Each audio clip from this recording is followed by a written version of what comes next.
Doctor Deepa फिरके. मी कोल्हापूर येथे बालरोग तज्ञ आहे आणि मी आपणा सर्वांचं या चर्चासत्रात स्वागत करते महाराष्ट्र बालरोग तज्ञ संघटनेतर्फे.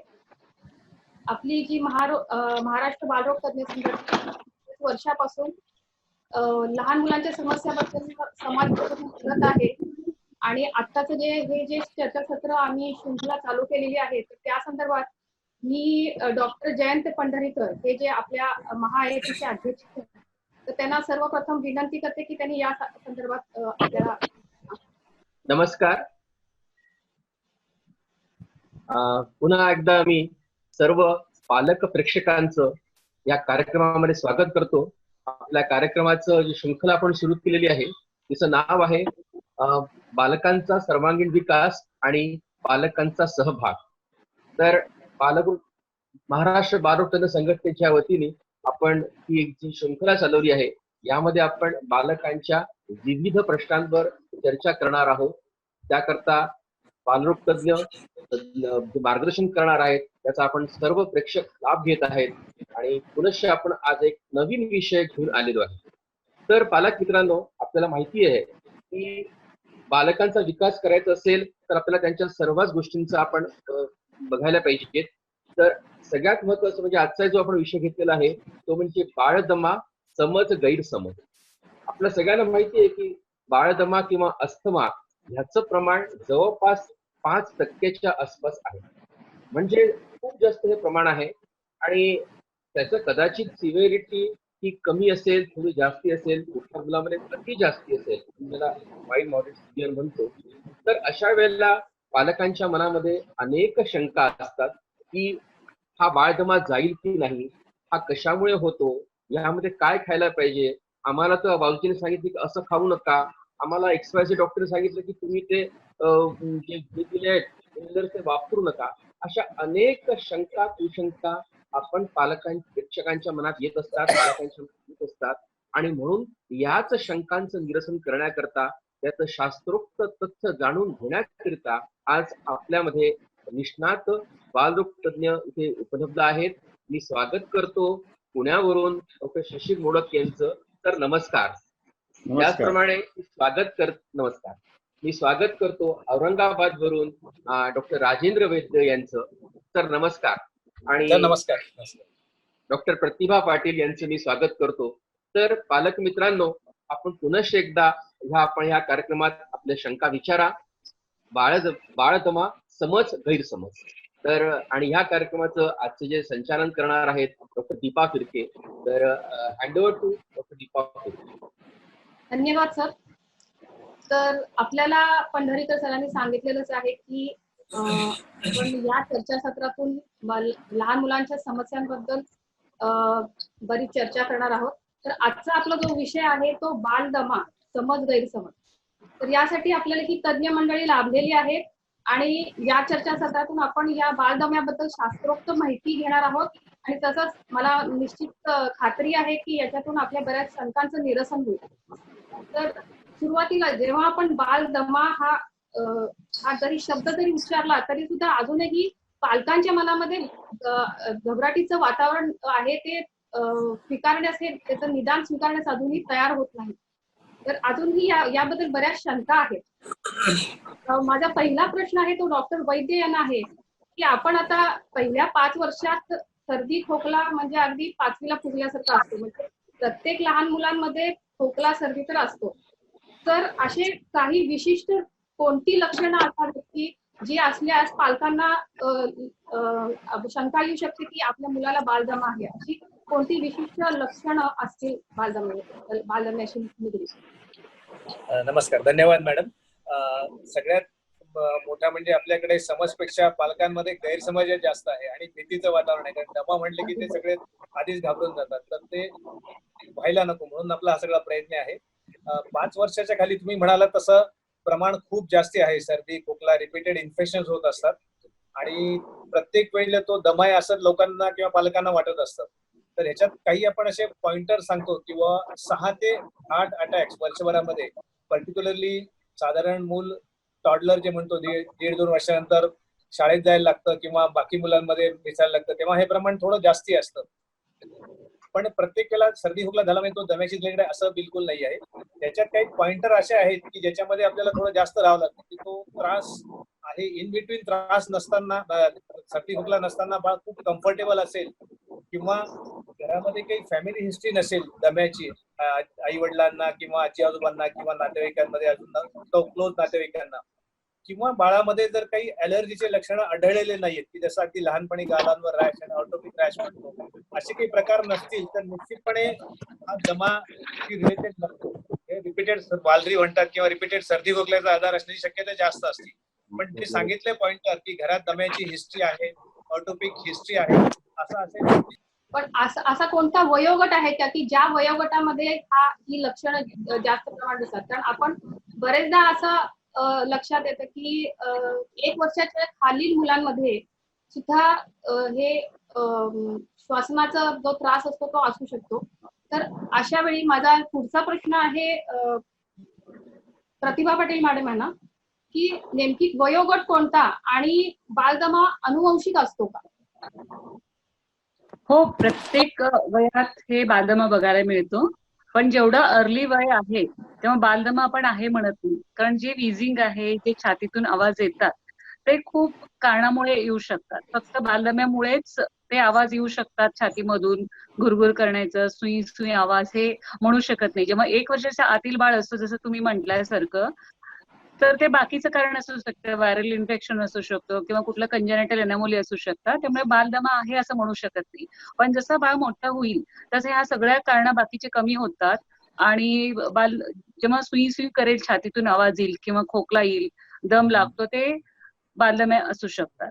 आता राजेंद्र वैद्य सर सांगितल्याप्रमाणे जेव्हा आपण समजून घेऊया की हे बालदमा काय आहे, तर हे बालदमा श्वसननलिकेचं सूज आहे. फक्त श्वसननलिकेचं सूज आहे. बाकी बऱ्याच पालकांना असं वाटतं की हे बरंच काहीतरी मोठं आहे बालदमा वगैरे, असं काहीच नाहीये. बालदमा म्हणजे फक्त श्वसननलिकेचा सूज. हे कारण बाहेरून असू शकेल आणि आतून जेनेटिकही असू शकेल ते.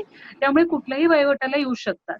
जेवढं तुम्ही व्यवस्थित कंट्रोल करा अर्ली एज ग्रुपमध्ये, तेव्हा तुम्हाला नंतर कमी त्रास होऊ शकतो. पण कुठल्याही वयोगटाला होऊ शकतो. पण 1 वर्षाचा किंवा इव्हन 5 वर्षाच्या आतील मुलांना आपण बालदमा म्हणण्यापेक्षा अर्ली विजर्स हा कंपोनेंट म्हणू शकतो. पण अनुवंशिकता ते म्हणतात की हे मुख्य कारण आहे का? की असं म्हणतात की आजीला दमा असेल किंवा आई वडिलांना दमा असेल तर मग 100% त्या मुलाला होईलच असं काही आहे का? ते 100% होईल असं नाहीये. काही अस्थमा प्रेडिक्टिव्ह इंडेक्स म्हणतात, बालदमा कसं होईल.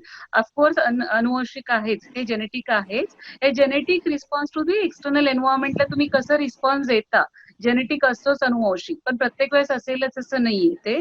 पण जेनेटिक असण्याची कारणं जास्त. त्यामुळे आपण जेव्हा बाळ येतो, पालक येतात, तेव्हा व्यवस्थित हिस्ट्री विचारतो की आई वडिलांना आहे का, भावंडांना आहे का, इव्हन काका काकूंना आहे का, आजीला आहे का.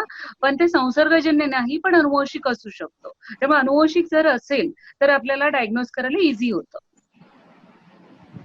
अनुवंशिक जो तुम्ही विचारला त्याच्यामध्ये काही स्टडीज झालेल्या आहेत. त्याच्यात त्यांना असं आढळलंय की एका पालकाला जर असेल तर साधारण 25% शक्यता असते.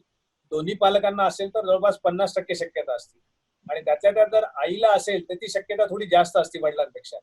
आणि एखाद्या जनरेशन मध्ये तो स्किप होऊ शकतो. Yes yes. तर स्किप जनरेशन सुद्धा होऊ शकते. त्यामुळे एखाद्या पालकाला किंवा एखाद्या पालकाला असेल तर त्या मुलाला 100% होईलच असं नाही. आणि त्याच्या बरोबरच अनुवंशिकतेबरोबरच त्याची जी इतर कारणं आहेत, वातावरण आहे, प्रदूषण आहे, याच्यावरती त्या बालकाला बालदमा कितपत होईल आणि त्याची सिव्हिरिटी किती असेल हे ठरतं. आणि अनुवंशिक जरी असेल तरी ते पालक युजली सांगत नाहीत. आता बरंच एवढं वर्षाचे एक्सपिरियन्स झाले की असं वाटतं की पालक विसरून जातात आपल्याला लहानपणी काय झालेलं आहे.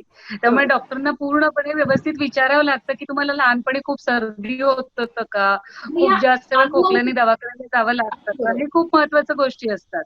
मग या अनुवंशिकतेमध्ये फक्त दम्याचाच आपण हे विचारायचं का त्याच्याबरोबर कुठलीही प्रकारची जर अलर्जी यांच्यामध्ये असेल, फॅमिली हिस्ट्री असेल तरी त्याचा काही महत्व आहे का? बाकीचं अलर्जिक रायनायटिस म्हणजे सर्दी हा होऊ शकतं. बाकीचं स्किन अलर्जी वगैरे फार रिलेटेड नसेल तरी अलर्जिक रायनायटिस आणि दमा हे 2 गोष्ट विचारायला लागतात. त्यांच्या लहानपणी जे घडलेले असते ते कदाचित विसरलेले असतात. त्यामुळे आपण अगदी खोदून हिस्ट्री विचारायला लागतं, कारण हा खूप मोठा पॉइंटर आहे जे की बालदमा असू शकतात. जर हेरिडिटरी असेल तर आपण त्याच्याकडे जास्त कन्फर्मली आपण अस्थमा आहे असं म्हणू शकतो.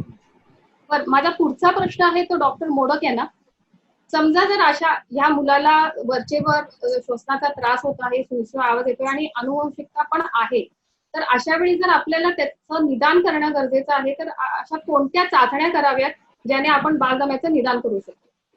याच्यात दोन भाग आहे आणि कुठल्या वयोगटाबद्दल आपण बोलतोय त्याच्यावर अवलंबून आहे. म्हणजे जर लहान मूल असेल 1-2-3 वर्षाचं, तर हे नुसतं निदान तपासूनच करायला लागतं. म्हणजे बाळाला तपासून त्याचे वेगवेगळी माहिती घेऊन आईवडिलांना प्रश्न विचारून हे निदान करता येतं. त्याला आपण क्लिनिकल डायग्नोसिस असं म्हणतो. त्यामुळे 5 वर्षाच्या आतल्या मुलांमध्ये हे नुसतं निदान तपासून करता येतं. 5 वर्षाच्या पेक्षा मोठी मुलं असतील तर मग त्याच्यासाठी काही वेगळ्या टेस्ट असतात, ज्याला पीक फ्लोमेट्री किंवा स्पायरोमेट्री वगैरे अशा तऱ्हेच्या टेस्ट असतात. तर पहिलं मी 5 वर्षाच्या आतल्या मुलांसाठी सांगतो की जसं प्रतिभा आता म्हणाले की अस्थमा प्रेडिक्टिव्ह इंडेक्स नावाचे असते. म्हणजे एखादं समजा 2 वर्षाचं मुलं आलं आणि त्याला सर्दी, खोकला, ताप, छातीत घरघर होत आहे आणि परत परत होत आहे, तर मग काय काय पॉइंट्स बघितले जावेत निदान करताना. तर त्याच्यामध्ये आई वडिलांना दमा आहे का, नंतर स्किन वरती ॲटोपिक डर्मॅटिस म्हणजे एक्झिमा ज्याला म्हणतात किंवा चट्टे येतात गालावर किंवा अंगावर, तशी काही हिस्ट्री आहे का, ॲलर्जिक सर्दी आहे का, रक्तामध्ये युझोनोफिल्स नावाच्या पेशी वाढल्यात का. तर असे वेगवेगळे निदान करायला निकष असतात. त्या निकषांवरनं ठरवता येतं की याला बालदम्याची शक्यता कितपत आहे. तसंच ते बाळाला समजा आता पुन्हा पुन्हा दम लागत असेल किंवा घरघर होत असेल छातीत, समजा एक झाले ऑगस्ट महिन्यात, एकदा झालं डिसेंबर महिन्यात, तर मधल्या काळात बाळ कसं असतं हे फार महत्वाचं असतं, ज्याला आम्ही इंटरवल सिम्पटम्स म्हणतो. म्हणजे 2 एपिसोड्सच्या मधल्या काळात बाळाची प्रकृती कशी येते, एकदम चांगलं आहे का त्याला मधून मधून ताप, सर्दी, खोकला, ताप नाही पण सर्दी, खोकला, घरघरे येत राहत आहे, याच्यावरही ठरवता येतं. शिवाय व्हायरल इन्फेक्शन सोडून, म्हणजे सर्दी, खोकला जो व्हायरल इन्फेक्शन होतो ना, त्याच्या व्यतिरिक्त बाळाला दम लागतो का, छातीत घरघर होते का, हेही महत्वाचं आहे. म्हणजे धावल्यावर, पडल्यावर, रडल्यावर, हसल्यावर अशा वेळेला दम लागतो का, ते महत्वाचं आहे. तर असे वेगवेगळे निकष असतात ज्याच्यावरनं हे निदान करता येतं. आणि 5 वर्षाच्या खालच्या मुलांमध्ये चाचण्या न करता केवळ तपासून आणि सविस्तर माहिती घेऊनच हे निदान करता येतं. 5 वर्षाच्या मुलांमध्ये स्पायरोमेट्री ही टेस्ट डायग्नोसिस साठी असते. डॉक्टर मोडक सर, मला एक प्रश्न विचारायचा आहे, पालकांकडून आलेला आहे तो, की सध्या कोरोनाची साथ सुरू आहे, तर या साथीमध्ये ज्यांना ऑलरेडी अस्थमा आहे तर त्यांचे जे अटॅक्स येतात त्याचं प्रमाण जास्ती आहे का, किंवा काय त्याचा असर काय होऊ शकेल, असा एक प्रश्न आलाय पालकांकडून. बरोबर आहे, पण कोरोना व्हायरस आणि हा बालदमा याचा तसा काही संबंध नाहीये. कोरोना व्हायरसचा हा जरा पूर्णपणे वेगळा आहे आणि कोरोना व्हायरसमुळे दमा वाढेल किंवा वाढताना दिसत नाहीये तसं काही आढळत नाहीये. त्यामुळे कोरोना आलाय म्हणून दमा जास्त प्रमाणात होतोय असं नाही. पण त्याच्यामध्ये आता कोरोनाच्या मध्ये जे इनहेलर आहे, सर्दी खोकला सुरू झाला तर जे इनहेलर दिलेलं असतील, ट्रीटमेंट दिलेलं असेल ते चालू ठेवणं आवश्यक आहे. तर ते सर्दी खोकला झाला तर हा बंद करू नये. कोरोनाचा सीझन असेल तरी जे ट्रीटमेंट डॉक्टरनी सांगितलेलं आहे दम्यासाठी तो देणं अत्यंत आवश्यक आहे, ते कंटिन्यू करावं. पण डॉक्टर प्रतिभा, आपण त्याच्यामध्ये जे स्टिरॉइड्स दिले असतात, स्टिरॉइड्स इन्हेलर असतात, तर आता कोरोनाच्या पार्श्वभूमीवर द्यायला हवेत का, असा एक पालकांचा एक प्रश्न आहे. हो, अत्यंत महत्वाचा प्रश्न आहे हा. ओरल स्टिरॉइड्स आपण युजली अटॅक आल्यावरच देतो. ते जे इनहेल स्टिरॉइड आता ट्रीटमेंटवर आपण यूएस पुढे इनहेल स्टिरॉइड जे देतो ते बॉडीमध्ये खूप खूप कमी प्रमाणात ऍब्झॉर्ब होते. त्यामुळे नगण्य म्हटले तरी चालेल. ते बॉडीमध्ये स्टिरॉइड जातच नाहीये, त्यामुळे तुमचं इम्युनिटी कमी व्हायचा प्रश्नच येत नाहीये. त्यामुळे हे अत्यंत आवश्यक आहे की तुम्ही इनहेलर कंटिन्यू करावं. नाहीतर जर दमा सुरू झाला तर आपण कन्फ्युजन मध्ये जाऊया की कोरोनाचा दमा आहे किंवा खोकला आहे का बालदमामुळे आहे. त्यामुळे इनहेल्ड कॉर्टिकोस्टेरॉइड जे म्हणतो, इनहेलर जे आहे ते स्टिरॉइड्स अत्यंत सेफ असतील तसेच दिलेले असतात. त्यामुळे ते बिनधास्तपणे घ्यावेतच आईचे. आपण एकच संदेश देऊया पालकांना, किती ट्रीटमेंट सुरू आहे त्यांनी सुरू ठेवावी. Over doctor Deepa. Sir modak sir, तुम्ही स्पायरोमेट्री बद्दल काही बोललात, तर ही चाचणी किती वयाच्या मुलांमध्ये आपण म्हणजे करू शकतो आणि नेमकी याच्यामध्ये काय तपासली जाते, कशावरून आपण 5-6 वर्षाच्या पुढची मुलं स्पायरोमेट्री टेस्ट करतात. स्पायरोमेट्रीचं तत्व काय, तर त्याच्यामध्ये कॉम्प्युटरला जोडलेलं एक नळकांड असतं, म्हणजे नळीत मारायला लागतो जोरात, आणि ती फुंकर जी मारायची ती जवळजवळ 4-5 सेकंद मारत राहायला लागतं. मी त्याचं डेमॉन्स्ट्रेशन देऊ शकेन. आता माझ्याकडे स्पायरोमीटर नाहीये, पण साधारण कसं असतं, ते एक नळी असते आणि त्याच्यात जोरात असं एक 5 सेकंद ते फुंक मारत राहायची आणि त्याच्या कॉम्प्युटरवर ग्राफ येतो आणि त्या ग्राफचा आकार बघून आणि किती व्हॉल्यूम एका सेकंदात उश्वासात टाकला याच्यावरनं निदान करता येते. थोडक्यात दमसाच तपासला जातो आणि हा दमसाचा वरनं निदान करता येतं की बाळाला छातीमध्ये श्वास घेण्यात अडथळा आहे का आणि त्याला दमा आहे का याचं निदान स्पायरोमेट्रीमुळे करता येतं. आता जगभरच्या गाईडलाईन्स असं सांगतात की 5-6 वर्षाच्या सर्व मोठ्या मुलांमध्ये तुम्हाला जर दम्याची शंका असेल तर सुरुवातीलाच स्पायरोमेट्री हे करावं. जसं आपण ब्लड प्रेशर ऍपिडिटी बघतो, डायबेटिस असेल तर शुगर तपासून नक्की करतो की आहे की नाही. तसंच दम्याचं निदान करायला त्याला ऑब्जेक्टिव्ह मेजरमेंट म्हणतात, डॉक्युमेंटेशन ते स्पायरोमेट्रीने करावं आणि त्याच्यानंतरच ट्रीटमेंट सुरू करावी. म्हणजे काय होतं की किती प्रमाणात दमा कमी झाला, पुढे दमा कसा वाढला, हे सगळ्याचं एक रेकॉर्ड ठेवता येतो. त्यामुळे मोठ्या मुलांमध्ये आणि प्रौढांमध्ये तर नक्की स्पायरोमेट्री सुरुवातीलाच करावी निदान करण्यासाठी. हे अतिशय उत्तम साधन आहे. हे अत्यंत बरोबर आहे. त्याला पल्मोनरी फंक्शन म्हणतात दीपा, की स्पायरोमेट्रीने जे करतो त्याला पल्मोनरी फंक्शन टेस्ट असतात. म्हणजे तुमच्या श्वासनलिका किती श्वास व्यवस्थित सोडू शकतो, म्हणजे किती आकुंचन पावलेलं आहे. बालदम्यामध्ये काय होते, फक्त बालदम्यामध्ये पालकांना हे कळणं अत्यंत आवश्यक आहे की फक्त हे जी नळी असतात, श्वसननलिका असतात, ते फक्त छोटे होतात, आकुंचन होतात, एवढंच त्याच्यामध्ये असतं. मग आपण हवा फुंकतो तर जसं सांगितलं हवा फुंकतो ना, किती प्रमाणात त्यांनी जोरात फुंकू शकतात, म्हणजे त्यांचं कॅपॅसिटी किती त्याच्यावर कळते. पण 5 वर्षाचं आणि 6 वर्षाचं सर सांगितल्याप्रमाणे खूप अत्यंत अवघड होते. माझ्याकडे पर्सनली मी करते, पण 5 वर्षाच्या आतील मुलांना अजिबात करता येत नाही. त्यामुळे 5 वर्षाच्या आतील मुलांना डेफिनेटली क्लिनिकल डायग्नोसिस असतो, डॉक्टरनी डायग्नोस करावं लागतं आणि 5-6 वर्षाच्या नंतर आपण करू शकतो, तेव्हा ते खूप उपयुक्त पडतो. पण शेवटी अवेलेबिलिटीचा प्रश्न असतो की प्रत्येक डिस्ट्रिक्टमध्ये किंवा प्रत्येक तालुका प्लेसेसमध्ये अवेलेबल नसतो. त्यामुळे पल्मोनरी फंक्शन टेस्ट किंवा स्पायरोमेट्री आहे म्हटलं तरच ट्रीटमेंट सुरू करा, असं अजिबात नाही. त्यामुळे this is a first clinical diagnosis. त्यामुळे ट्रीटमेंट करणं किंवा पालकांनी असं धरू नये की स्पायरोमेट्री करा मगच ट्रीटमेंट सुरू करा, कारण हे टोटली क्लिनिशियनचा डोमेन असतो की तुम्ही डायग्नोस करा, मग स्पायरोमेट्री अवेलेबल असेल तर करा. अगदी बरोबर. वैद्य सर, म्हणजे थोडक्यात स्पायरोमेट्रीची सर कॉस्ट किती पडतं?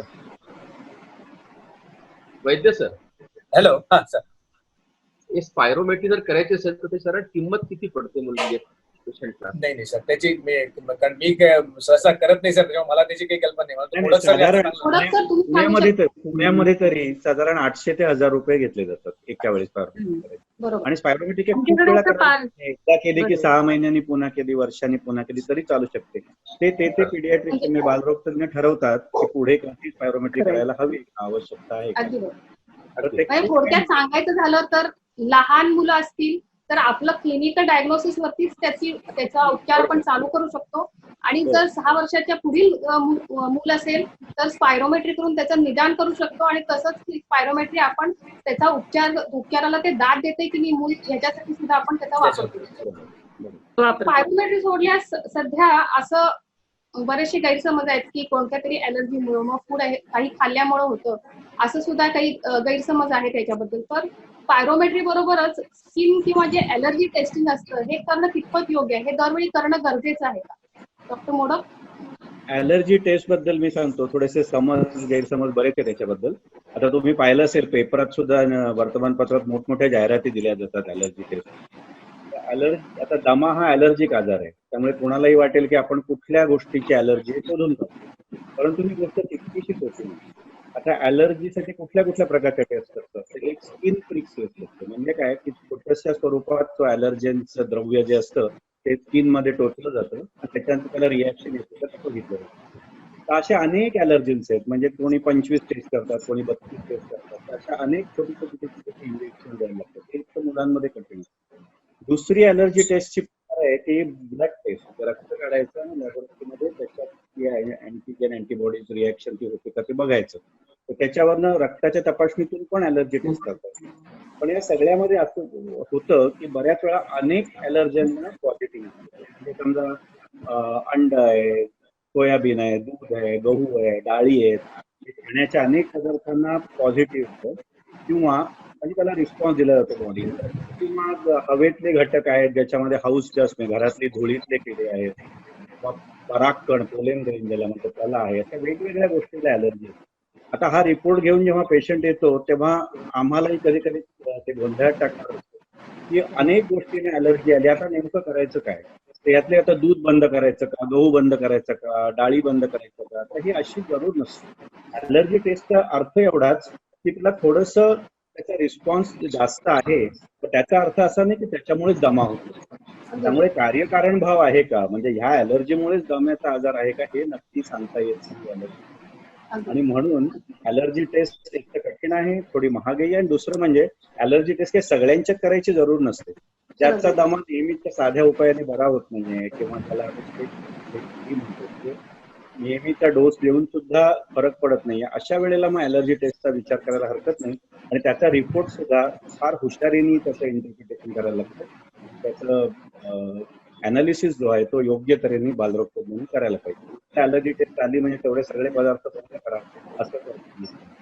थोडक्यात सांगायचं म्हणजे ॲलर्जी टेस्टिंग ही प्राथमिक जी चाचणी आपण करतो बालजन्यासाठी त्यासाठी 100% गरजेचीच आहे असं नाही. जर अगदीच आपल्या अजिबात नाही, उत्तराला अजिबातच तुम्ही दाद देत नसेल थोड्या तर मग जणांमध्ये ॲलर्जी टेस्ट एखाद्या वेळेस आपण ते करू शकतो. नाही बरोबर आहे. दीपा, अगदी अगदी थोड्या बघायला जणांमध्ये गेलं 15 गेल्या वर्ष गेल्या शतकात 15 वर्षात मला एकदाच फक्त लागलं ॲलर्जिक टेस्ट. कारण सर म्हटल्याप्रमाणे अगदी बरोबर आहे, इतके खूप जास्त प्रमाणात सगळ्या फूड्सना ॲलर्जी का आहे, तर त्याच्यामुळे त्या ॲलर्जीमुळे त्या बाळाला दमा होतोच असं नाहीये. असं नाही. लक्षात आलं ना, ते ॲलर्जी आता असू आपण शकेल, complicate बेबीज करू. ॲलर्जी सुद्धा आहे. अगदी पण बरोबर. आणि अगदी त्याच्यामुळे आपण कन्फ्युजन मध्ये जातो. त्यामुळे इट इज खूप एक कॅटेगरी म्हणजे 100 जणांमध्ये एकाला वगैरे कदाचित लागू शकतो.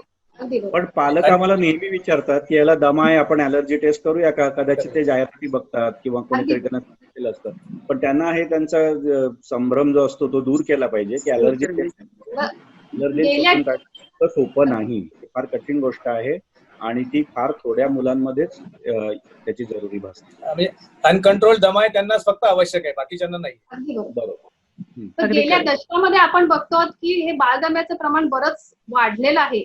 तर डॉक्टर वैद्य तुम्ही सांगू शकता की याच्या मागची कारणं काय आहेत? म्हणजे आता अनुवंशिकता तर आहेच, पण त्याच्या बरोबरीनं आता हे प्रदूषण म्हणा किंवा आणि काय अशी आपल्या जीवनशैलीमध्ये असा काय बदल झालाय ज्याच्यानं हे बालदम्याचं प्रमाण ह्या दशकात वाढलेलं आहे?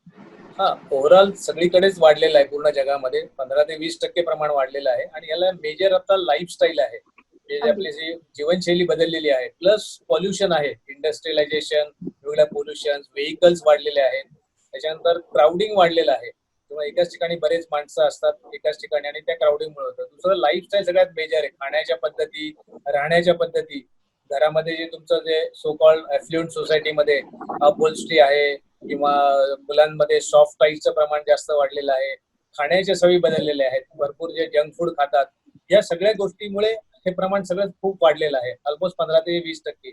तरी त्यातल्या त्यात मी म्हणेन की आपल्या भारतामध्ये ते थोडं कमी आहे, जेवढं युरोपियन आणि अमेरिकन याच्यामध्ये आहे त्या मानाने आपल्याकडे अजून थोडं प्रमाण कमी आहे. थोडं एसी आता सध्या जे एसी वापरतात, आता उन्हाळ्याचे दिवस आहेत एसी वापरतात, तर एसी वापरल्यानं दमा वाढतो असं काही आहे का? त्याची जर तुम्ही व्यवस्थित काळजी घेतली तर नाही. तुम्ही जसं विंडो एसी वापरा, त्याच्यानंतर फिल्टर दर वेळेला चेंज क्लीन करत जा, ऍटलीस्ट महिन्यातून एकदा दोनदा. ही जर काळजी घेतली तर मग शक्यता कमी असते. तर बालदमा होण्यासाठी म्हणतात की काही ट्रिगर्स असणं गरजेचं आहे. तर हे ट्रिगर्स म्हणजे नेमकी काय?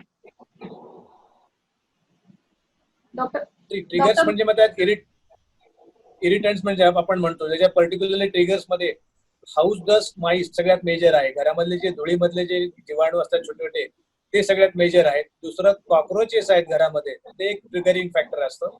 तिसरं इरिटंट म्हणजे जे आपण मॉस्किटो रिपेलंट्स वापरतो, कॉइल्स वगैरे याचा धूर होतो, त्या गोष्टींमुळे होण्याची शक्यता असते. स्ट्रॉंग परफ्युम्स किंवा ओडर असतात ते सुद्धा आहे. दुसऱ्या प्रमाण स्मोकिंग, टोबॅको स्मोकिंग वगैरे जे आपल्याकडे बऱ्याच ठिकाणी आहे, इव्हन खेड्यामध्ये सुद्धा बिडी वगैरे, आणि हे स्मोकिंग खूप हानिकारक आहे म्हणजे दम्यासाठी.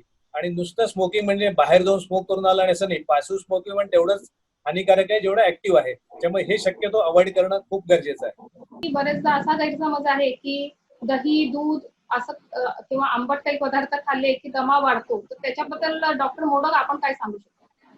नाही नाही, हे बऱ्याच जणांना असं वाटतं दही, दूध, केळं, पेरू वगैरे अशा अनेक गोष्टी वर्ज्य केल्या जातात दम्याच्या मुलांना. याची जरूर नाही. खरं तर हे ॲलर्जन नाहीच आहे. म्हणजे दही, ताक, केळं, पेरू हे खाऊ नये असं अजिबात नाही. आणि सर्व मुलांना तर त्याचं कधीच रिस्ट्रिक्शन करू नये किंवा पथ्य करू नये. दमा किंवा बालदमा म्हटलं की आई वडील नक्कीच विचारतात की मग काय पदार्थ द्यायचे नाहीत, काय पथ्य करायचं. हे पथ्य अशा तऱ्हेची करायची जरूर नाही. फारच थोड्या जणांना म्हणजे सबंध दम्याचे जेवढे पेशंट असतात ना त्यातल्या 2% मुलांमध्ये फक्त फूड ॲलर्जी असते, कुठल्या तरी खाण्याच्या पदार्थामुळे allergy. आणि ती सुद्धा दही, ताक, केळं वगैरे ह्याची नाही, तर कधी कधी म्हणजे अंड, मासे किंवा गहू, दूध याची काही जणांमध्ये ॲलर्जी असू शकते, पण ती पण फार फार दुर्मिळ आहे, तशी घडत नाही. आणि प्रत्येक मुलाला सरसकट अनेक पदार्थ मुळीच वर्ज्य करू नये. कदाचित पूर्वीच्या आपल्या काही शास्त्रातल्या समजुती असतील त्या घट्ट रुतलेल्या आहेत आपल्या समाजात, पण त्या चुकीच्या आहेत. आणि दमा म्हटलं की हा सगळे पदार्थ वर्ज्य करायला पाहिजेत असं नाही. एखाद्या मुलाला विशिष्ट गोष्टी आम्ही असं सांगितलं ना तरी काही पेशंट म्हणतात नाही नाही हो त्यांनी केळं खाल्लं की त्याला होतो त्रास. तर एखादे आई वडील फारच इन्सिस्ट करत असतील आणि म्हणत असतील नाही होतोच, त्यांना असं म्हणू शकता तुम्ही शक्यता कमी आहे पण ठीक आहे तुम्हाला असं वाटत असेल तर तुम्ही ते देऊ नका. एखाद्या मुलाला परत परत त्याच गोष्टीमुळे त्रास होत असेल तर आपण कदाचित 15 पदार्थ वर्ज्य करा असं म्हणू शकतो तात्पुरता. परंतु सर्व सरसकट अनेक पदार्थ वर्ज्य करणं चुकीचं आहे. नाही, ह्याच्यावरती टेक होम मेसेज एक असतो. हा. इनफॅक्ट मॅडम असं आढळलंय की युरोपियन रेस्पिरेटरी सोसायटीने ते केळाबद्दल गैरसमज आहेत. इनफॅक्ट त्यांनी असं स्टडीज दाखवली आहे की ज्यांनी केळ खाल्लेले त्यांच्यात 36% प्रमाण विझिंगचं कमी आहे. ज्यांनी ऍपल वगैरे घेतात रेग्युलरली त्यांच्यामध्ये 47% प्रमाण कमी आहे. त्याच्यामुळे आपल्याला हे लोकांना सांगता येतं. मेजर फॅक्टर सल्फाईडचा आहे जे प्रिझर्वेटिव्ह मध्ये वापरतात जंक फूड मध्ये. दॅट इज मोर ॲलर्जन सल्फाईड मध्ये. ते थोडं अवॉइड करणं आवश्यक आहे. तर कोल्ड्रिंक्स पालकांना आपण आणि एक संदेश देऊ कोल्ड्रिंक्स आणि शकतो. एवढंच अवॉइड करायचं आपल्याला. कोल्ड्रिंक्स किंवा थंड पदार्थ जे फ्रीज मधले आहेत ते फक्त अवॉइड करायचे. आणि हे कारण जंक ते इथं बंद दूर करून पाळायचं असेल तर सध्या जे रेडी मिक्स नावाच्या खाली जे काय आपल्याला जंक फूड मिळतात त्याच्यामध्ये जे ते avoid प्रिझर्वेटिव्ह केलेलं असतात बेटर. त्याच्यामुळे एखाद्या वेळेस हे ट्रिगर्स होऊ शकतात. पण आपलं जे नैसर्गिक जे पदार्थ आहेत मला वाटतं ते काही त्या बाबतीत काही पथ्य पाळायची गरज नाहीये. त्यातर Junk असं food व्हिटॅमिन तुम्ही सी म्हणजे हे avoid आंबट पदार्थ म्हणतात पण व्हिटॅमिन सी असलेली फळं तेव्हाही उलट तेव्हाही रेस्पिरेटरी चांगलं असतं. ग्रोईंग एज मध्ये सगळे विटामिन्स लागतातच त्यामुळे सगळ्या फ्रुट्स मुलांना द्यायला पाहिजे. ते अवॉइड केले की उलट विटामिन डेफिशियन्सीज होतील मुलांना. माझा पुढचा प्रश्न आहे डॉक्टर प्रतिभा आहे ना की बालदम्यावरती उपचार उपलब्ध आहेत का आणि ते कोणत्या प्रकारचे उपचार उपलब्ध आहेत? हो. दीपा, इथं पहिल्यांदा पालक सगळं हेच विचारतात की काय औषधं देणार आहे तुम्ही. आपण एकदा इनहेलर म्हटलं की ते पळून जातात आणि दुसऱ्या डॉक्टरना पकडतात. असं बरंचदा सांगितलेलं आहे. त्यामुळे पहिल्यांदा मला हे सांगायचं परत एकदा सांगते की बालदमा काय आहे. बालदमा म्हणजे श्वसननलिकेचा allergy. This is the only thing. श्वसननलिकेमध्ये ते सूज आलेले असतात. एक ॲलर्जी त्याला टच करते, कुठलाही एक सबस्टन्स श्वसननलिकेला टच केल्यावरती श्वसननलिका सूज येते आणि ते आकुंचन पावतात. ते आकुंचन पावलेल्या श्वसननलिकेमधून ऑक्सिजन जायला डिफिकल्ट होतं. त्यामुळे ते सगळ्या गोष्टी एअरफ्लो ऑब्स्ट्रक्शन किंवा लिमिटेशन ऑफ एअरफ्लोमुळे होतात. हे आपण लक्षात घ्यायला पाहिजे. जसं आपण आता चमचेनी पोट दुखायला लागले तर चमचेनी औषध देतो, तसं इनहेलर हे एक पद्धत आहे औषध डिलिव्हरी करायचं. बालदमामध्ये कुठं औषध लागणार आहे हे लक्षात घ्यायला पाहिजे पालकांनी. बालदमामध्ये औषध फक्त श्वसननलिकेमध्ये लागणार आहे, ना की तुमचं बाकीच्या पोटाला लागणारे कुठंही नाहीये. मग आपल्याला कुठं द्यायचंय औषध? श्वसननलिकेला डिलिव्हर करायचंय. त्यामुळे इनहेलर एक पद्धत हुडकून काढलेली आहे ज्याच्यामध्ये आपण डायरेक्टली श्वसननलिकेला औषधं पोहोचू शकतो.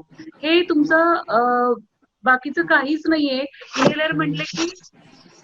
इनहेलर म्हणाले की पालक घाबरतात, हे काही वेगळं आहे बाबा, काहीतरी वेगळं देत आहेत. तर मी इथं त्यांना स्पेसिफिकली सांगू इच्छिते की इनहेलर एक चमचा आहे.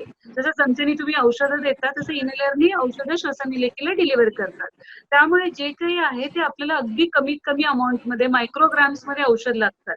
तुम्ही आता बघायला गेले की कुठल्याही औषधाची डबीवरती मिलीग्रॅम मध्ये औषध असतात आणि इनहेलर मध्ये मायक्रोग्राम मध्ये औषध असतात. आपण शाळेत शिकतो की 1 मिलीग्राम म्हणजे 1000 मायक्रोग्राम है ना. तर एक कुठलेही औषधं बघितले चमच्यामध्ये तर 5 मिलीग्राम म्हणजे 5000 मायक्रोग्राम आपण त्या चमच्यानी बाळाच्या पोटात औषध सोडतो आणि ते औषध रक्तात फिरून मग तुमचं श्वसननलिकेला पोहोचतं. म्हणजे जिथं गरज नाहीये तिथेही ते औषधं जाऊन पोहोचलेलं असतो. त्यामुळे त्याच्यापेक्षा हे अत्यंत महत्वाचं आहे की पालकांनी एक्सेप्ट करणं की आपण डायरेक्टली मायक्रोग्राम्स मध्ये कुठेही बॉडीमध्ये औषध न जाता डायरेक्टली श्वसननलिकेला आपण डिलिव्हरी करतो. म्हणजे जिथं गरज आहे तिथंच ते पोहोचवतो. है ना? त्यामुळे इनहेलर हा एक पद्धत आहे ज्याच्यामध्ये वेगवेगळे औषध असतील. इनहेलर एकच नाही. माझ्याकडे बरेच पेशंट असं म्हणतात, मॅडम हे काय देते, हे पूर्वीचेही डॉक्टर दिलेले होते, त्यामुळे त्याचा उपयोग नाही झालेला आहे वगैरे. इनहेलर एक पद्धत आहे द्यायचं आणि ते त्याच्यामध्ये वेगवेगळे औषधं असतात जे आपण त्या पेशंटच्या गरजेप्रमाणे आपण देतो. पण याबाबत इनहेलर बाबत जसं आपण म्हटलेलं आहे की बरेचसे गैरसमज आहेत. बऱ्याच जणांना असं वाटतं की हे जे इनहेलर्स आहेत ते खूप स्ट्रॉंग आहेत. त्याचं मला वाटतं की डॉक्टर प्रतिभा यांनी ऑलरेडी समर्पक उत्तर दिलेलं आहे की हे जे आपल्याला औषध जातं ते हे मायक्रोग्रॅम मध्ये जातं, त्यामुळे खूप कमी प्रमाणात जातं आणि त्यामुळे त्याचा आपल्या शरीरावरती असा वेगळा काही परिणाम होत नाही. दुसरा असा एक गैरसमज आहे की इनहेलर मध्ये जे स्टिरॉइड वापरले जातात तर आणि हे आपण खूप दिवसांकरता ही उपचार पद्धती असते, तर ह्या स्टिरॉइडमुळे वाढ खुंटते का डॉक्टर मोडक? नाही, हे स्टिरॉइड जसं प्रतिभाने सांगितलं की इनहेल्ड स्टिरॉइड्स असतात, म्हणजे ते फक्त अतिशय थोड्या प्रमाणात फुकतात जातात आणि त्याचं शरीरात शोषण होत नाही, ऍब्सॉर्प्शन होत नाही आणि त्याच्यामुळे त्याचे साईड इफेक्ट्स येत नाही आणि त्यामुळे वाढ खुंटण्याचाही प्रश्न येत नाही. त्यामुळे जर तोंडावाटे स्टिरॉइडच्या गोळ्या घेतल्या आणि त्या बरेच काळ घेतल्या तर वाढ खुंटू शकते, पण या इनहेल्ड स्टिरॉइडनी वाढीवरती काही परिणाम होत नाही.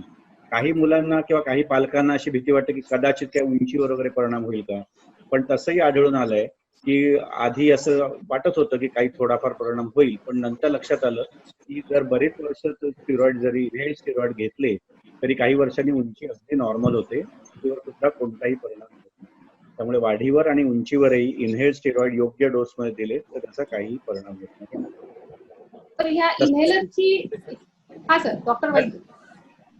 मॅडम मला वाटतं याच्यामध्ये सगळ्यामध्ये महत्वाचं आपल्याला पालकांना वेळ खूप द्यावा लागतो. तो सगळ्यांनी आपण समजून घेतला आणि त्यांना जर काउन्सिलिंग व्यवस्थित केलं किंवा इनहेलर कसं वापरायचं, स्पेसर वापरा, इनहेलेशन वापरल्यानंतर चूळ भरून बाहेर फेकून द्या, त्याचे साईड इफेक्ट खूप कमी होतात.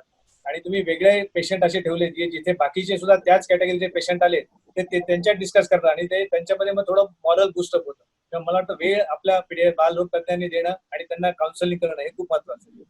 जसं आपण आपल्या बऱ्याचशा आजारामध्ये पॅरेंट एज्युकेशन हे महत्वाचं आहे. आपलं जर पॅरेंट ग्रुप आपण तयार करतो, डॉक्टर पॅरेंट ग्रुप, तर तसाच हा बालदम्याबद्दल सुद्धा करणं गरजेचं आहे, जेणेकरून आपण त्यांचं वारंवार त्यांचं समुपदेशन करणं गरजेचं आहे की हे औषध कशा प्रकारे वापरलं जावं आणि कसं वापरलं जावं. तसंच असं म्हटलं जातं की आता हे इतके दिवस आपण वापरतोय तर त्याची सवय लागू शकते, तर तसं काहीही नाहीये. ती सवय वगैरे काही लागत नाही. जेवढ्या लवकर तुम्ही हे उपचार चालू करतील तेवढा आपण हा बालदमा नक्कीच आटोक्यात आणू शकतो. पण बरेचदा काय सवयीबद्दल मी एक सांगू शकते, सवयीबद्दल एक सांगू शकते. सवय आपण कशाला म्हणतो, जे बॉडीला गरज नाही ते घेतलं सवय म्हणतो. आता आपण एक उदाहरण देतो की कोलगेट पेस्ट रोज वापरतो आपण दात घासायला, त्याला आपण सवय म्हणत नाही पेस्टला, बरोबर आहे. ते दात स्वच्छ करायला आपण वापरतो है ना. तसंच हे इनहेलर्स हे ब्रॉन्किल ब्रशिंग म्हणतो. टीथ ब्रशिंगला जसं पेस्ट वापरतो, इनहेलर्स हे ब्रॉन्किल ब्रशिंग आहेत, म्हणजे श्वसननलिकेला ब्रश करतो. त्याच्यातल्या जमलेल्या अलर्जीची जी घाण जमलेला असतो, तर पालकांच्या भाषेत सांगायचं असेल तर ब्रॉन्किल ब्रशिंग म्हणजे श्वसननलिकेला ब्रश करून त्याच्यावरचं घाण काढून टाकणे. त्यामुळे त्याला सवय हे आपण म्हणतच नाही. नाही, म्हणूनच तुम्ही काय बोलू एक प्रश्न चांगली सवय आणि व्यसन याच्यात फरक केला पाहिजे. त्याचं व्यसन लागत नाही, ही चांगली सवय आहे, गरज आहे डॉक्टर आणि मोडक ते एक प्रश्न आहे पालकांचा. द्यायला पाहिजे. डॉक्टर मोडक एक प्रश्न आहे पालकांचा की माझ्या बाळाला असण्याचा अटॅक आला, तुम्ही ते औषध दिले, इनहेलर दिले, ते एक 3-4 दिवसामध्ये बरं झालं, परंतु तुम्ही स्टिरॉइडचे इनहेलर्स पुढे 6 आठवडे आम्हाला द्यायला लावता, ते आवश्यक आहेत का? हा, तो फार चांगला प्रश्न आहे आणि हा साहजिकच कोणालाही वाटतं. प्रत्येकाला काय वाटतं की माझी लक्षणं गेली, दम्याचा त्रास कमी झाला की कशाला पुढे चालू ठेवायचं. हे जे इनहेल्ड स्टिरॉइड्स आहेत ते आपण कशासाठी देतो हे पहिलं समजून घेतलं पाहिजे. तर आपल्या श्वासनलिकेला सूज आलेली असते आतून, हे जे प्रतिभा सांगते, आणि त्या श्वासनलिकेमुळे आकुंचन पावतात. पण नुसतं आकुंचन पावणं आणि त्याचं प्रसरण करणं म्हणजे ब्रॉन्को डायलेटेशन करणं एवढाच उद्देश नाहीये. तर ती जी सूज आलेली असते, ती सूज म्हणजे आम्ही इंग्लिशमध्ये त्याला इन्फ्लमेशन म्हणतो. तर ते इन्फ्लमेशन किंवा सूज कमी करायला खूप काळ लागतो, जास्त काळ लागतो. कमीत कमी 6 आठवडे तरी लागतात की ते स्टिरॉइड इनहेलेशन ड्रगचा उपयोग व्हायला, आणि म्हणून ते बराच काळ द्यायला लागतात. आणि जितकी सूज आपण आटोक्यात ठेवू आणि कायमची कमी करू तितका पुढे पुढे होणारा त्रास पण कमी होतो. म्हणजे इनहेल स्टेरॉइड तुम्ही जर जास्त काळ दिलेत नाही, कमीत कमी 3 महिने वगैरे किंवा त्याच्याही पेक्षा जास्त द्यायला लागतात, तर ते इन्फ्लमेशन तर कमी होतंच, त्याच्याशिवाय त्याची हायपर सेन्सिटिव्हिटी किंवा रिॲक्शन जी येते तीही कमी होते पुढे पुढे येणारी, आणि पुढचे जे मोठे अटॅक्स असतात तेही टाळले जातात. त्यामुळे आपली लक्षणं गेली, बरं वाटलं की लगेच बंद करून टाकणं हे चुकीचं आहे. पालक बहुधा असंच करतात. म्हणून तर राजेंद्र म्हणाला तसं आपल्याला खूप वेळ देऊन त्यांना सांगायला लागतं, खूप काउन्सिलिंग करायला लागतं, हे का पुढे चालू ठेवायचं आणि किती काळ चालू ठेवायचं आणि पुढे सुद्धा अगदी हळूहळू हळूहळू कसं कमी करायचं हे सगळं पालकांना समजावून सांगायला लागतं. नाहीतर ते नक्कीच आपण बंद करून टाकतो. पंढरीकर सर, इथं मला एक सांगायचं आहे की बरेच पालक म्हणतात की आमच्याकडे वाफेचं मशीन आहे, ते वाफेचं मशीन खोकला आलं, दम्याचा अटॅक आलं की घेतलं की ते वाफेचं मशीन हे बघा हे सगळं घेतलेलं आहे आणि कमी होतं आणि विसरून जातात आणि परत एका महिन्यानी त्यांना अटॅक येतो. हे असं का होतं? तर श्वसननलिकेला आतमध्ये सूज आहे. त्यामुळे मोडक सरांनी सांगितल्याप्रमाणे इनहेलर अत्यंत गरजेचं आहे. फक्त तुम्ही वाफ घेतलं की जे आकुंचन पावलेलं असतं ते कमी होते, पण आतमध्ये जे सूज असतं ते कमी होत नाहीये. वाफेने किंवा बाकीचे तोंडाने देणारे औषधी तुमचं आकुंचन कमी पावते. त्यामुळे त्या ह्याच्या डायमीटर मोठा होईल, पण आतील सूज तसंच तसं राहते. ते इनहेल्ड स्टिरॉइड्स दिल्याशिवाय अजिबात कमी होत नाही. त्यामुळे आपल्याला टेम्पररी जरी वाफेने कमी वाटलं किंवा तोंडाने देणाऱ्या औषधी कमी वाटलं तरी ते परमनंटली नसतो. एका महिन्यानी परत, कारण आतमध्ये सूज तसंच असते. एखादं ॲलर्जन तिथं टच झालं परत सूज वाढते आणि आकुंचन वाढतं. त्यामुळे ते 6 आठवडे 10 आठवडे देण्याचे अत्यंत गरजेचं असतं सर म्हणतात. आपल्याला म्हणजे थोडक्यात काय तर आपल्याला हे रिलिव्हर्स आणि प्रिव्हेंटर मेडिसिन्स द्यावे लागतात. तर हे बरोबर. आणि कारण हे जर तुम्ही फक्त तेवढ्यापुरतं ते अटॅक पुरतं जर ती औषधं दिली तर ते जसं प्रतिभा मॅडमनी सांगितलं की त्याचं फक्त तेवढं आकुंचन कमी होतं. पण ही सूज जर सतत राहिली तर कायमस्वरूपी या श्वसन नलिकेत काही बदल घडू शकतात आणि त्यामुळे तुमचे जे पुढचे अटॅक असतात ते सिव्हिअर हो, प्रमाणात अगदी होऊ शकतात बरोबर. आणि ते जीवघेणे ठरू शकतात. बरोबर. आणि म्हणून हे ही औषधं थोडी जास्त प्रमाणात किंवा बरेच दिवस हे द्यावे लागतात. माझा हा सर नाही, हे जे किती काळपर्यंत हे इनहेल स्टेरॉइड द्यावं याच्यामध्ये असं आहे की 5 वर्षाच्या आतली मुलं असतील तर आम्ही पहिले 3 महिन्यापर्यंत ही ट्रायल देतो. त्या 3 महिने हे इनहेल स्टेरॉइड देतो. 3 महिन्यानंतर बंद करून बघतो. तर 5 वर्षाच्या आतल्या मुलांमध्ये असं का करायचं? कारण त्याच्यामध्ये अशी शक्यता असते की कदाचित आपण पण ती सूज कमी होईल. म्हणून 3 महिन्यानंतर बंद करून त्यांना नीट सगळं समजावून सांगून परत ओपीडी मध्ये बोलवायचं आणि जर दम्यासारखी लक्षणं परत दिसली तर ते परत चालू करता येईल. 5 वर्षाच्या खालच्या मुलांना तर ही पद्धत होते, पण 5 वर्षाच्या वरची मुलं जर असतील तर 3 महिन्यानंतर अचानक बंद न करता हळूहळू दर 3 महिने Step down. 20% 25% असं कमी करत जवळजवळ वर्षभराने ते कमी करावं लागतं. म्हणजे ते वयोगट, वेगवेगळ्या वयोगटात हा कालावधी किती असावा याच्या वेगवेगळ्या शिफारसी आहेत, त्याप्रमाणे करायला पाहिजे. उपचाराचा कालावधी हा वयोगटाप्रमाणे आणि तसंच दम्याची सिव्हिअरिटी किती आहे यावरती नक्कीच त्याचा मला वाटते कालावधी ठरतो. बरेचदा आपण त्यामुळे inhaler पालकांनी चालू आपोआपच बंद करू नये. ह्याच्यामध्ये टेक होम मेसेज पालकांसाठी एक महत्त्वाचं. डॉक्टर वैद्य, असं म्हटलं जातं की दमा हा काही अंशी सायकोलॉजिकल आजार आहे, तर हे कितपत खरं आहे? नाही, काही स्ट्रेस फॅक्टरमुळे तो प्रेसिपिटेट होतो. सायकोलॉजिकल मुळे दमा होतो असं नाही, पण त्याचा अटॅक प्रेसिपिटेट होण्याची शक्यता जास्त असते आणि हा प्रकार थोडा मोठ्या वयोगटामध्ये जास्त आहे. हे साधारण अडोलसंट ग्रुप म्हणतो आपण, की त्यांच्यामध्ये थोडं वाचण्याची शक्यता असते. काही स्ट्रेस फॅक्टर आला तर काही हार्मोनल चेंजेसमुळे तो थोडं प्रेसिपिटेट होतो. सायकोलॉजीमुळे दमा होतो असं नाही, तो एक ऍग्रिवेटिंग फॅक्टर आहे. पर्टिक्युलरली मुलींमध्ये असेल किंवा काही त्यांच्या पाळीच्या वेळेला थोडं हार्मोनल चेंज होतात किंवा मुलांचं असेल अडोलसंट मध्ये काही परीक्षा आहे किंवा घरी काही वातावरणामध्ये आई वडिलांच्या मध्ये कन्फ्लिक्ट, अशा वेळेला थोडा तो प्रेसिपिटेट होण्याची शक्यता असते अटॅक. त्याच्यामुळे दमा होईल असं नाही, पण तो प्रेसिपिटेट होऊ शकतो. म्हणजे कुठल्याही प्रकारचा एक्झामच्या वेळेस स्ट्रेस बेसिकली एक्झामच्या 10वी आणि 12वीच्या वेळेस 10वी आणि 12वीच्या एक्झामच्या वेळेस स्पेसिफिकली खूप पेशंट बघायला मिळतात. त्या स्ट्रेसनी त्यांना होतं युजली. त्यामुळे त्या टाइम मध्ये बिलकुल स्टेप डाऊन करू नये ट्रीटमेंट. ते पालकांनी कंटिन्यू करावं. आणि काही याच्यासाठी सर एक्झरसाइज इंड्यूस अस्थमा असा एक प्रकार आहे अडोलसंट मध्ये, की एक्झरसाइज होण्याच्या आधी त्यांना थोडा त्रास होतो. तर अशा वेळेला आपण काउन्सिलिंग करून एक्झरसाइज होण्याच्या आधी 15-20 मिनिटं काही औषधं दिली रिलीव्हर, तर त्रास होऊ नये, तर मग ते कम्फर्टेबली एक्झरसाइज करू शकतात. तर मग आता सर तुम्ही म्हटलात की एक्सरसाइज इंड्यूस अस्थमा, तर समजा जर एखाद्या मुलाला बालदमा असेल तर त्याच्या पालकांना आपण काय सांगावं की त्यांनी ह्या मुलांनी व्यायाम करायचा की नाही, किंवा जे काही खेळ असतात ज्याच्यामध्ये क्रिकेट आहे म्हणा, फुटबॉल, हॉकी असे खेळ आहेत की ज्याच्यामध्ये खूप दमणूक होऊ शकते, तर ह्या दमा असणाऱ्या मुलांनी असे खेळ खेळावेत का? नाही, खेळायला काहीच हरकत नाही, फक्त त्यांचा दमा व्यवस्थित कंट्रोल पाहिजे, म्हणजे त्यांनी कंट्रोलर मेडिसिन व्यवस्थित वापरायला पाहिजे आणि काही गोष्टींची काळजी घ्यायची. किंवा तुम्ही जेव्हा एक्सरसाइज करता एकदम रोज 1-2 तास सुरू करता असं नाही, ग्रॅज्युअली वॉर्मअप व्हा थोडं 10-15 मिनिटं आणि हळूहळू करा आणि ते करण्याची कॅपॅसिटी वाढवा. आउटडोअर गेम खेळायला काहीच हरकत नाही. थोडा प्रॉब्लेम इंडोर गेम्स मध्ये जिथे मॅट असतो वगैरे, जिथे कराटे आहे किंवा जिम्नॅस्टिक आहे, तिथे थोडं धूळ उडण्याची शक्यता असते. अशांनी थोडी जास्त काळजी घ्यायची आणि ज्यांना त्रास खरंच आहे त्यांनी 15-20 मिनिटं आधी रिलिव्हर मेडिसिन घेऊन केलं तर काहीच नाही, पण एक्सरसाइज बंद करा असं कधीच सांगायचं नाही. त्यांना अगदी बरोबर. ग्रॅज्युअली त्यांना जसं सहन करता येईल त्याच त्यांनी करायला काहीच हरकत नाही. इनफॅक्ट करायलाच पाहिजे. बरोबर. डॉक्टर मोडक, आत्ताच एक प्रश्न आलेला आहे की माझा मुलगा 10 वर्षांचा आहे आणि त्याला आम्ही डॉक्टरांनी सांगितल्याप्रमाणे अगदी रेग्युलर ट्रीटमेंट करतो आहे, पण आम्हाला एक शंका आहे की याचा दमा जाईल की नाही, पूर्णपणे गेला पाहिजे असं आम्हाला वाटतं, तर यावर मार्गदर्शन करा. असा एक प्रश्न आलाय पालकांना. हो, तर ही दमा आपण अगदी सुरुवातीला म्हटलं की थोडस अनुवांशिकता असते किंवा जेनेटिक टेंडन्सी असते, बरोबर. तर ती जेनेटिक टेंडन्सी काही प्रमाणात त्या मुलामध्ये असते. तर आता आपण हे जे इनहेल स्टिरॉइड म्हटलं किंवा इनहेलर औषधं, कंट्रोलर, प्रिव्हेंटर वगैरे दिले तर त्याचा दमा अगदी कंट्रोलमध्ये राहू शकतो आणि त्याला काही त्रास होणार नाही असं आपण करू शकतो. पण म्हणजे दमा पूर्णपणे बरा झाला का, तर बाह्यतः झाला दमा पूर्ण बंद, त्यामुळे आपण पालकांना सांगू शकतो की आपण इतका तो कंट्रोल नाही ठेवू शकतो की तो जवळजवळ बरा झाल्यासारखाच आहे. पण मग हे जवळजवळ बरा आणि पूर्ण बरा याच्यात काय फरक आहे? तर पूर्ण बरा आपण म्हणत नाही, कारण त्याच्यामध्ये ती टेंडन्सी जी असते अनुवंशिकतेमुळे आलेली किंवा जीन्समुळे आलेली ती थोड्या प्रमाणात राहते. मग याच्यामुळे प्रत्यक्षात काय फरक पडतो? फरक असा पडतो की दम्याच्या रुग्णाला किंवा मुलाला बेसावत राहून चालत नाही. म्हणजे आज त्याचा पूर्ण कंट्रोलमध्ये आलाय, पण समजा त्याने ते इनहेलर बंद केले किंवा तो पुन्हा त्याला काहीतरी ट्रिगर्स असतात ना, म्हणजे पोल्युशन आहे किंवा पोलीस आहे किंवा त्याच्या सहवासात आला तो पुन्हा अटॅक यायची शक्यता आहे. आणि म्हणून त्याला कायम सावध राहायला पाहिजे, कायम इनहेलर जवळ बाळगायला पाहिजे. आणि आज जर त्याचा पूर्ण बरा असला, डॉक्टरांनी काय सांगितलं असलं की आता तुझं इनहेलर बंद कर असं जरी झालेलं असलं तरी हे परत उफाळून यायची शक्यता असते.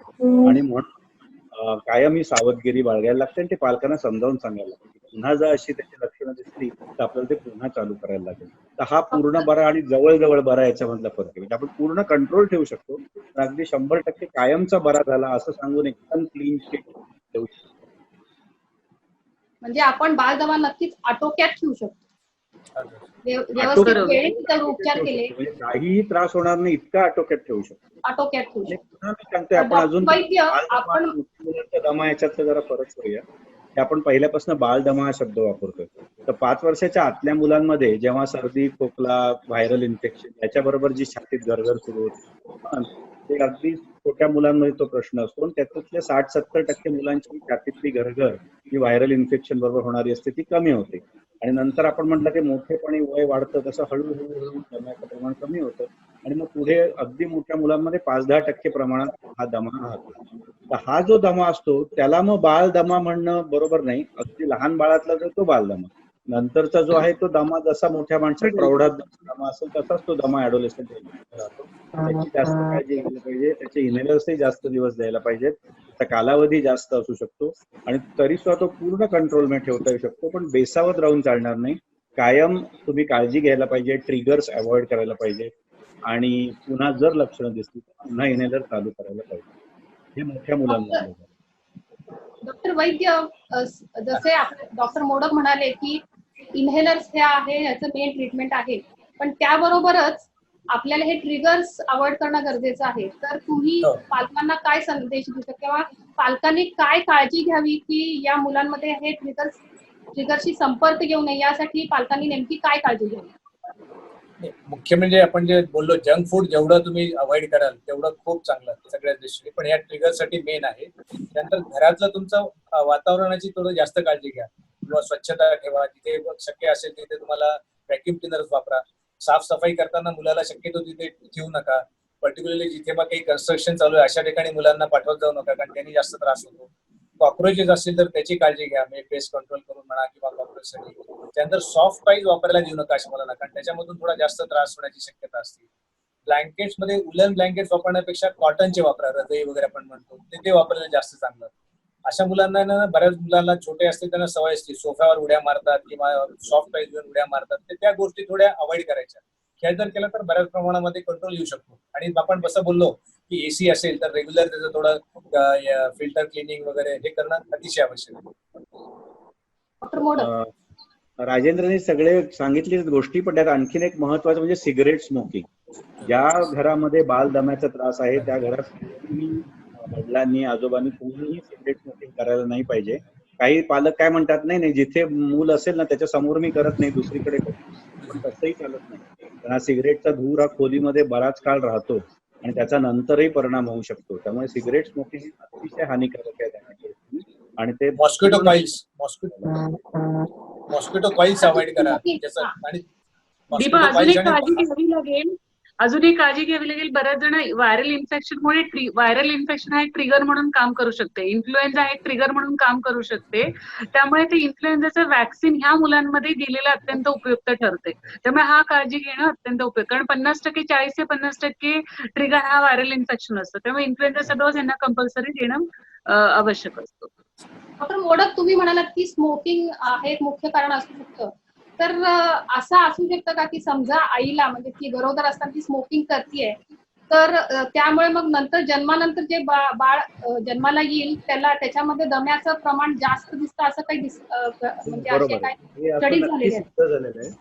असं नक्कीच सिद्ध झालेलं आहे की त्याला आपण एक प्रायमरी प्रिव्हेन्शन म्हणतो. म्हणजे प्राथमिकपणे जर दमा होऊच नये अशी जर काळजी घ्यायची असेल त्याला म्हणतात प्रायमरी प्रिव्हेन्शन ऑफ अस्थमा. तर प्रायमरी प्रिव्हेन्शन म्हणजे काय, की आईनी गरोदरपणी, आपल्या देशात सुदैवाने गरोदर बायकांमध्ये स्मोकिंग अतिशय कमी आहे, परंतु पाश्चिमात्य देशामध्ये हे प्रमाण असू शकतं. गरोदरपणी जर स्मोकिंग केलं, सिगरेट ओढली, तर त्यामुळे दमा होण्याचं बाळामधलं प्रमाण वाढतं. त्याच्याशिवाय आणखीन काही घटक असे आहेत की ज्याच्यामुळे आपण प्रथमतः मुलामध्ये दमा होण्यापासून प्रतिबंध करू शकतो. कुठले कुठले घटक आहेत, तर अगदी लहानपणी मुलांना अँटीबायोटिक जास्त दिली जाऊ नये. तसंच अगदी तापाचं औषध सुद्धा जरूर असेल तेवढंच द्यावं. पॅरासिटामॉल हे साधं चांगलं औषध आहे तापासाठी, पण ते सुद्धा जरूर असेल तेवढंच द्यावं, नाही तर जास्त प्रमाणात दिलं त्याचाही परिणाम होऊ शकतो. अँटीबायोटिक टाळावी, तापाचं औषधही जरुरी प्रमाणात द्यावं, अंगावरचं दूध पाजावं आईने. ब्रेस्ट फिडिंग जे आहे, त्या ब्रेस्ट फिडिंग जर दिलं त्याच्यामुळे निश्चितपणे दम्याचं प्रमाण कमी राहू शकतं. त्यामुळे किंवा व्हिटॅमिन डी आहे, ड जीवनसत्वाची आईमध्ये जर कमतरता असेल तर ते सुद्धा ड जीवनसत्वाची लेवल बरोबर ठेवली तर दम्याचं आणि घरघरीचं प्रमाण, विझिंगचं प्रमाण कमी राहू शकतं. तर अशा काही काही गोष्टी आहेत की ज्यामुळे प्रथमतःच आपण दमा टाळू शकतो. सर, आपण आता म्हणालो की उपचारासाठी आपण इन्हेलर वापरतोय. समजा एखाद्या मुलाला आपण इन्हेलर चालू केले आणि अगदी व्यवस्थितपणे हे मूल हे उपचार घेत आहे, तरी सुद्धा जर ते मूल उपचाराला दाद देत नाहीये, तर काय कारण असू शकतात? बरेचदा हे जे इन्हेलर्स असतात ते इन्हेलर्स वापरतात, तर हे इन्हेलर्स कसे वापरावेत याबद्दल तुम्ही काही मार्गदर्शन करू शकता का? आणि तसंच इन्हेलर बरेचदा संपलेले सुद्धा लोकांना कळत नाही, तर मग याच्याबद्दल डॉक्टर मोडक आपण काही मार्गदर्शन करू शकता? हो, तर हे फार चांगला प्रश्न विचारला, कारण नुसतं इन्हेलर लिहून देऊन आपलं काम संपत नाही डॉक्टरचं. तर प्रत्येक वेळी जेव्हा ते पुन्हा दाखवायला, तपासायला येतात, फॉलोअपला येतात, तेव्हा ते इन्हेलर, स्पेसर, मास्क जे काय आपण दिलंय त्यांना डिव्हाइस, तो त्यांना घेऊन यायला सांगितलं पाहिजे. ही अतिशय महत्वाची पायरी आहे आणि ती अतिशय कठोरपणे पाळली पाहिजे. मी तर त्यांना सांगतो की तुम्ही जर इन्हेलर, स्पेसर आणला नाहीत ना पुढच्या वेळी, तर मी तुम्हाला तपासणारच नाही, येऊच नका तुम्ही माझ्या. तर पुढच्या वेळी येताना प्रत्येक वेळी इन्हेलर, स्पेसर बरोबर आणलाच पाहिजे. हे का जरुरीचं आहे, कारण इन्हेलेशन टेक्निक असं आहे की जर योग्य पद्धतीने तो घेतला नाही इन्हेलर, तर तो फुकट जाऊ शकतो, त्याच्यापर्यंत ते पोचणारच नाही औषध आणि मग त्याचा काही उपयोग होणार नाही. त्यामुळे इन्हेलर प्रत्येक वेळी बरोबर घेतायत की नाही, इन्हेलर मध्ये औषध आहे का, तो संपलेला आहे इन्हेलर, त्याच्यानंतर त्याच्या टेक्निक जे असतं की प्रत्येक स्टेप ते बरोबर करतायत की नाही, हे स्वतःच्या डोळ्यांनी डॉक्टरनी तपासणं फार आवश्यक आहे. आणि ही स्टेप जर नीट पाळली तर मग दम्यावरती चांगल्या तऱ्हेने कंट्रोल येऊ शकतो. त्यामुळे प्रत्येक वेळी फॉलोअपला येताना इन्हेलर, स्पेसर सगळं घेऊन यायला सांगावं आणि ते स्वतः किंवा तुमचे कोण असिस्टंट डॉक्टर विश्वासू असतील त्यांनी ते तपासलं पाहिजे. तर पालकांनो फॉलोअपला यायला ना आपल्याला फॉलोअपला येताना दुसऱ्या कोणाबरोबर तरी येतात आणि घरी कोणीतरी दुसरा इनहेलर देत असतात. ते बरंच आपल्याला प्रॉब्लेम येतो. त्यामुळे जे आपल्याला प्रत्येक वेळेस त्यांना सांगावं लागतं, जो व्यक्ती घरी इनहेलर देतो तोच व्यक्ती फॉलोअपला बाळाला घेऊन यायला पाहिजे. कारण ते इथं त्यांनी वेगळंच सांगतील आणि घरी वेगळंच हा बरंचसं बघायला मिळतं. डॉक्टर मोडक, तुम्ही काही स्पेसर किंवा ह्याच्याबद्दल बोललात, तर हे इन्हेलर आपण तर सर्वांनाच माहिती आहे, पण हे स्पेसर किंवा मास्क हे कोणत्या मुलांमध्ये वापरलं जातं आणि तुम्ही दाखवू शकता का की ते कसं द्यावं? हो, तर मी दाखवायचा प्रयत्न करतो. तर हे तुम्हाला दिसतंय ना, हा इन्हेलर आहे. याला मीटर डोस इन्हेलर म्हणतात. याच्यामध्ये एक नळकांड असतं, त्याच्यामध्ये औषध असतं आणि हे औषध आहे ते लिक्विड स्वरूपात असतं. तर हे लिक्विडचं जे नळकांड आहे ते याच्यात टाकलं जातं आणि मग हे जोरात वरून दाबलं की असा तो स्प्रे उडतो. जसा आपला कुठलाही स्प्रे असतो तसा हा स्प्रे असतो. पण हा स्प्रे जेव्हा उडतो तेव्हा तो खूप जास्त वेगाने उडतो आणि जो तसा आहे तसा नुसता वापरला तर तो फक्त तोंडात आणि घशातच जाऊन बसेल, छातीपर्यंत जाणारच नाही. आपला उद्देश काय आहे की आपलं औषध आहे ते फुफ्फुसांपर्यंत गेलं पाहिजे, छोट्या छोट्या श्वासनलिकापर्यंत गेलं पाहिजे. आणि म्हणून लहान मुलांना तर हे नीट नुसता इनहेलर ओढताच येत नाही आणि त्याच्यासाठी असं एक प्लॅस्टिकचं भांड असतं, अटॅचमेंट आहे. हे अशा आकाराचं प्लॅस्टिकचं भांड असलेलं स्पेसर म्हणतात. तर हे स्पेसरला हा इनहेलर जोडायचा असतो आणि मग तो ह्या बाजूनी तोंडाने ओढायचा असतो.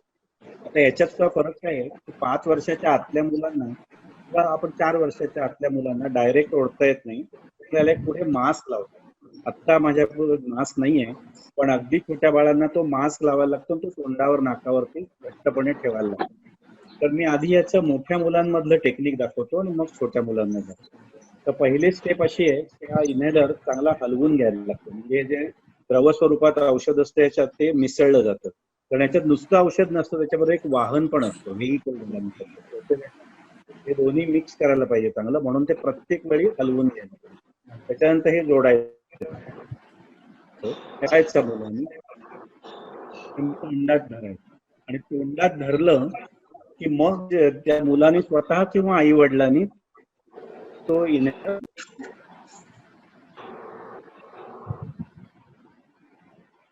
आणि तो इनहेलर दिला त्याच्यानंतर तो ओढला जोरात की श्वास धरून ठेवायचा असतो. श्वास रोखून धरणं हे फार महत्वाचं आहे. आता मोठ्या माणसांमध्ये ते 10 सेकंद श्वास रोखून धरू शकतात, पण लहान मुलांना एवढा नाही रोखून धरता येत. 3-4 सेकंद जेवढा धरता येईल तेवढा धरावा. त्याच्यापेक्षा जी लहान अगदी 5 वर्षाची मुलं असतात त्यांना तेवढाही धरता येत नाही. मग त्यांनी काय करायचं, त्यांनी श्वास घेत राहायचं आणि एक 5-6 वेळा तरी ओढायचं. म्हणजे हा इनहेलर मारला की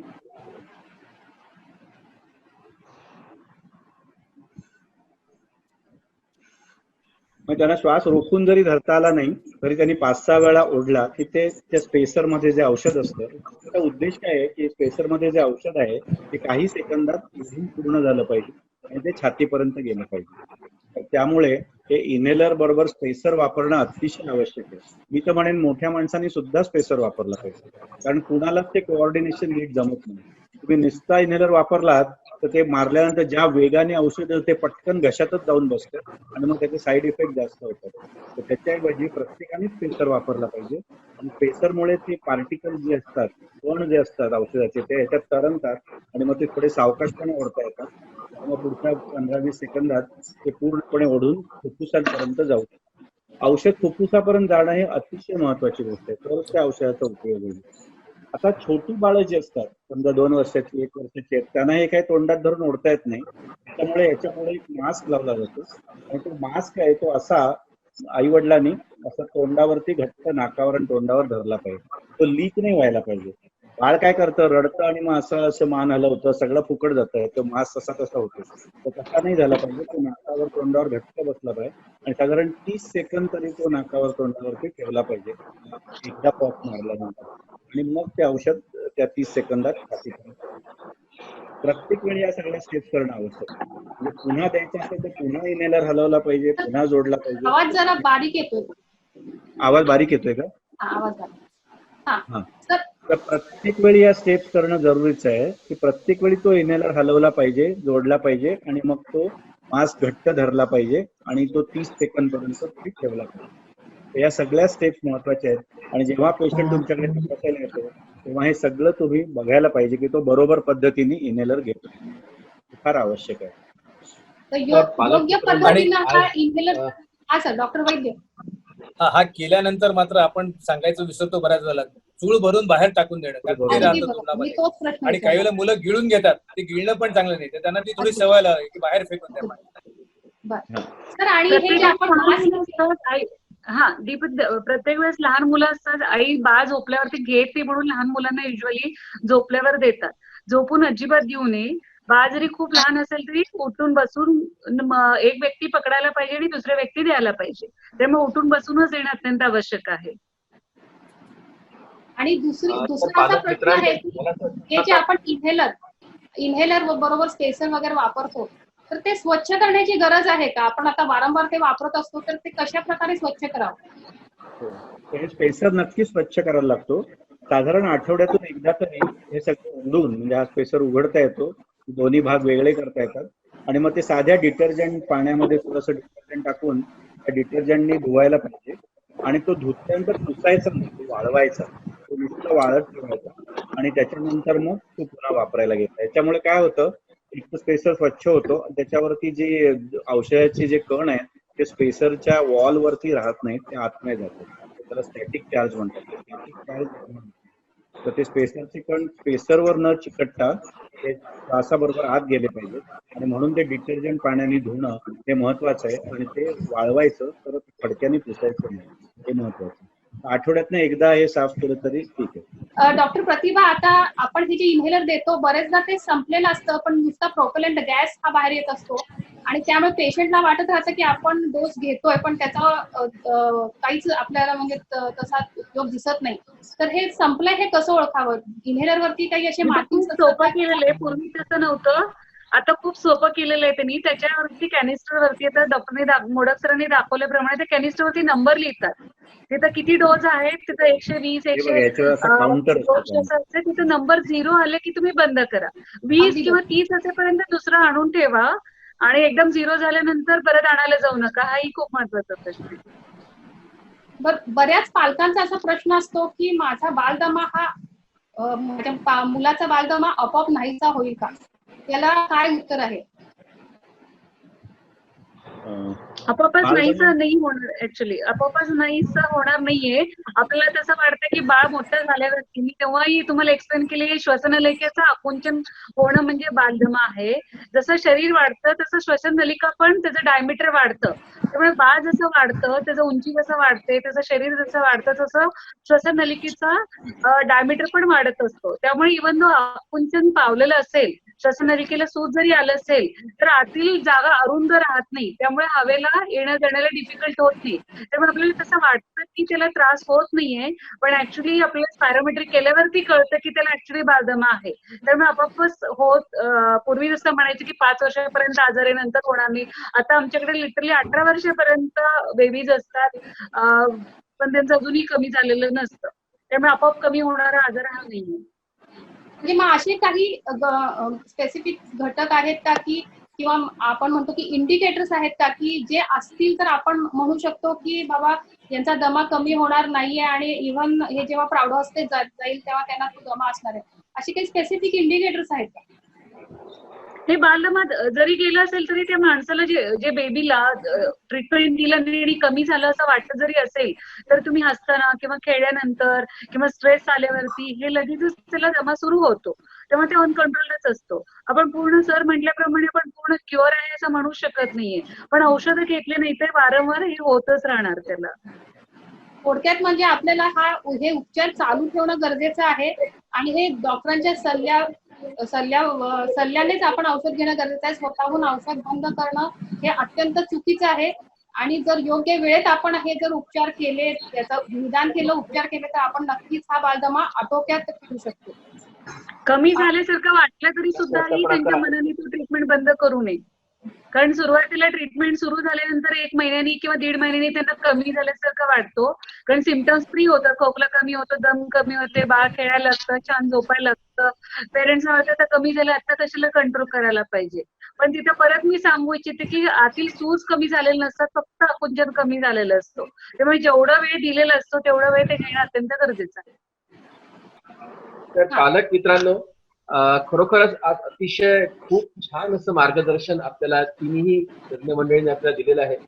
तर नेमकं आपल्या मनामध्ये जे काय बाळातील त्यांच्या दमाविषयी जे गैरसमज आहेत, मला असं वाटतं आपले सर्व गैरसमज दूर झाले असतील आणि आपल्याला बाळदमा म्हणजे काय किंवा दमा म्हणजे काय हे आपल्याला नक्कीच समजलं असेल.